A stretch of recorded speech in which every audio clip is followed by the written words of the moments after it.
আসসালামু আলাইকুম, আশা করি ভালো আছেন। আমি আসছি চরখরিচা গরুর হাটে। এটা কিন্তু ময়মনসিংহ শহরের আন্ডারে পড়ছে।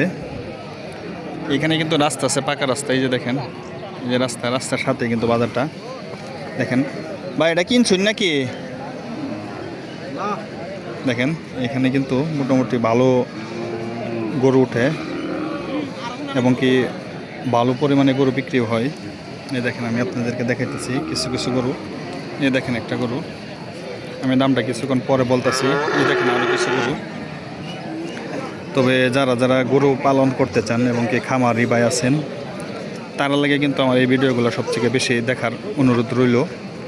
কারণ তারা কিন্তু অনেকজনেই জানে না কোন গরুর কেমন দাম হয় এবং কি কত টাকা দামের গরু বিক্রি করলে কত টাকা পাওয়া যাবে, এরকম অনেক কিছু থাইকা যা। তবে দেখেন এই যে এই গরুটা আমি আপনাদেরকে দেখাইতেছি, এই যে এই গরুটা, এই যে এখানে কিন্তু এই চাষা কিন্তু দাম বলতেছে। এই গরুটা দেখেন, গরুটা কিন্তু মাশাআল্লাহ অনেক সুন্দর। গ্রামের বাজারে কিন্তু ওইরকম ভালো মানের দেশি গরুগুলো সবচেয়ে বেশি উঠে। হ্যাঁ দেখেন দাম কত কইছে, দাম কত হয়েছে কইলে বিশ্বাস হইব? কোন 95? এই দেখেন 95 কইতেছে। গরুটা তো মাশাআল্লাহ অনেক সুন্দর। দাম কই বাড়ি পড়ব তাইলে? এই দেখেন, দেখতেই তো আছেন আপনার সামনে, কিন্তু দামটা আমি চাষের কাছে জিজ্ঞেস করলাম। তবে আরও কিছু গরু আছে।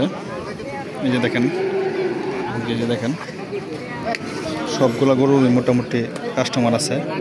গ্রামের বাজার হইলেও রাস্তার সাথে তো মোটামুটি শহরের লোকজন অনেক আসে, গরু কিনে নিয়ে যায়। সামনে কুরবানির উপলক্ষে এগুলো গরু কিন্তু মোটামুটি ভালো বিক্রি হয়। তবে সবাই ভালো থাকবেন, সুস্থ থাকবেন, আর আমার চ্যানেল নতুন থাকলে অবশ্যই সাবস্ক্রাইব করে দেবেন। আল্লাহ হাফেজ, আসসালামু আলাইকুম।